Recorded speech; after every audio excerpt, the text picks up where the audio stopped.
Zanuba Arifah Hafsah atau yang kita kenal dengan panggilan Yeni Wahid disebut-sebut cocok menjadi pendamping Anies Baswedan sebagai calon wakil presiden.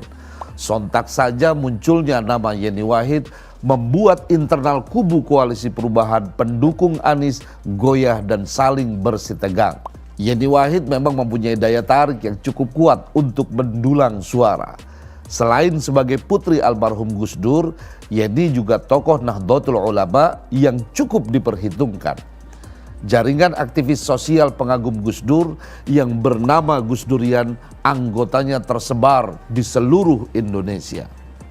Daya magnet Yeni Wahid itulah yang membuat Partai Nasdem mendorong-dorong nama Yeni Wahid sebagai bakal cawapres mendampingi Anies Baswedan.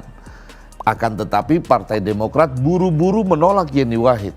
Secara terang-terangan Partai Demokrat menilai Yeni tidak cocok mendampingi Anies dalam kontestasi politik 2024 mendatang.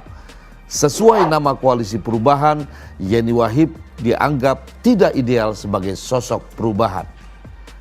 Ya, terang saja menolak Yeni Wahid karena Partai Demokrat terus ngotot untuk menjadikan Agus Harimurti Yudhoyono sebagai cawapresnya Anies Baswedan. Sehingga setiap nama lain yang diusulkan sebagai cawapresnya Anies pasti ditolak. Anies sendiri pusing 7 keliling.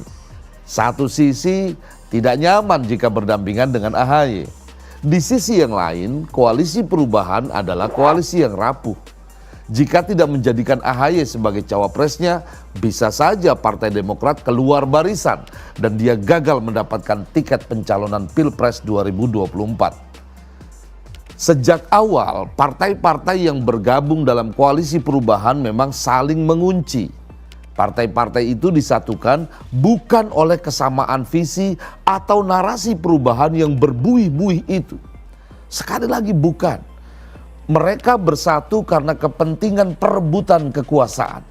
Mencari titik temu kepentingan inilah yang tidak tercapai sampai saat ini.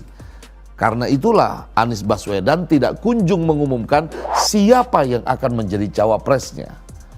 Sempat disebut-sebut nama Mahfud MD atau Khofifah Indar Parawangsa yang juga memiliki latar belakang NU. Tapi nama-nama itu menolak dicalonkan sebagai cawapresnya Anies. Dan kemudian nama Yeni Wahid dimunculkan sebagai alternatif pengganti nama AHY yang segera ditolak oleh Partai Demokrat, partainya AHY sendiri. Seperti sudah diduga, Yeni Wahid pun tidak bersedia dicalonkan sebagai cawapresnya Anies Baswedan. Secara halus, Yeni menolak dan menyebut AHY cocok bersanding dengan Anies.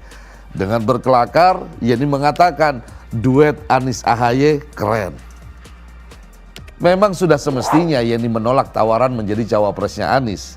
Meskipun mengaku dekat secara personal dengan Anies, tetapi garis politik Yeni berada di seberang Anies.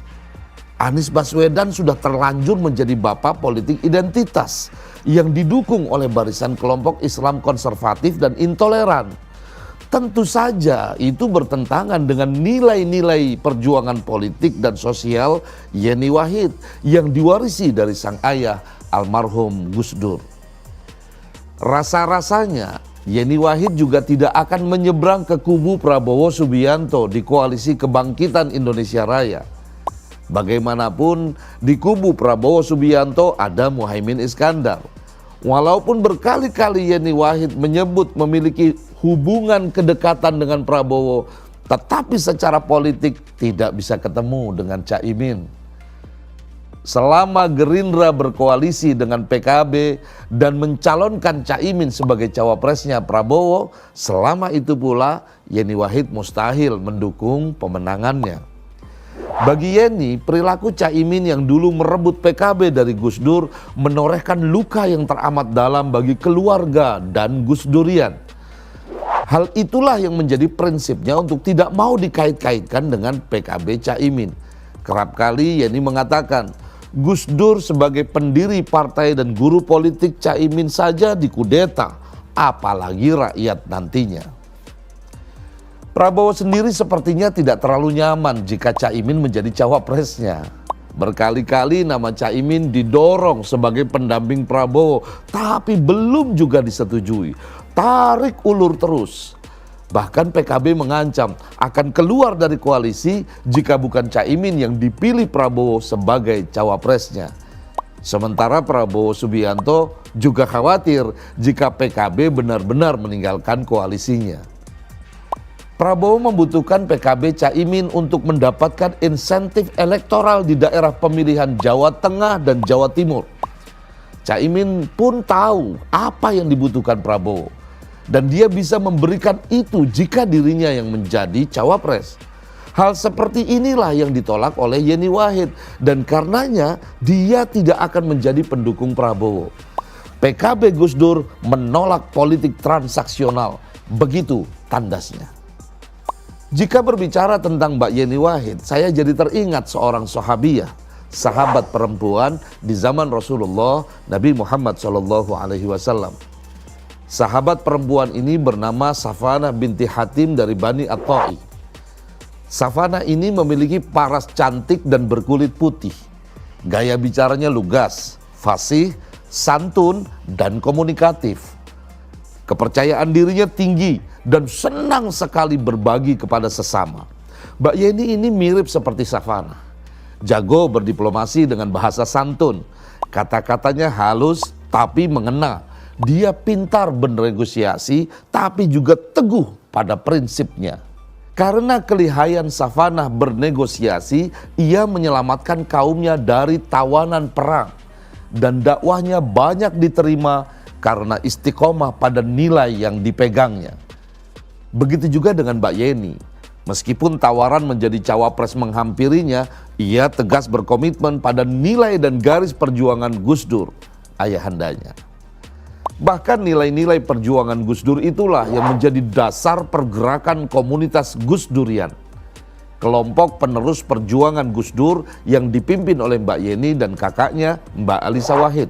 Nilai-nilai perjuangan Gus Dur berorientasi pada upaya merawat humanisme dan toleransi, serta menjunjung tinggi kesetaraan dan keadilan. Jika dirunut dari sepak terjangnya, juga gerakan sosial politik yang dibangunnya selama ini, Yeni Wahid sebenarnya lebih identik dengan Ganjar Pranowo. Keduanya memiliki visi, komitmen, nilai perjuangan, dan latar belakang yang hampir-hampir sama. Baik Ganjar Pranowo maupun Yeni Wahid sangat tegas menolak politik identitas, concern pada pluralisme, menolak segala bentuk intoleransi, ekstremisme agama, dan radikalisme. Bahkan bagi Ganjar Pranowo, Gus Dur adalah sang guru dan dia adalah santrinya. Saat bersilaturahmi dengan Ibu Sinta Nuriyah dan Yeni Wahid kemarin, Ganjar mengaku bahwa dirinya sempat sulit memahami maqasidus syariah atau tujuan inti dari hukum syariah. Ganjar lantas bisa memahami dari pemikiran-pemikiran Gus Dur. Pada pertemuan di Ciganjur itu, Mbak Yeni menyatakan bersedia mendampingi Ganjar Pranowo berkeliling ke Jawa Timur. Dan saat itu terjadi, efek Mbak Yeni akan sangat dahsyat. Saya percaya Mbak Yeni akan berada di barisan Ganjar Pranowo nantinya. Bukan karena ada transaksi politik, tetapi demi kehendak untuk menghebatkan bangsa ini menuju Indonesia Emas 2045.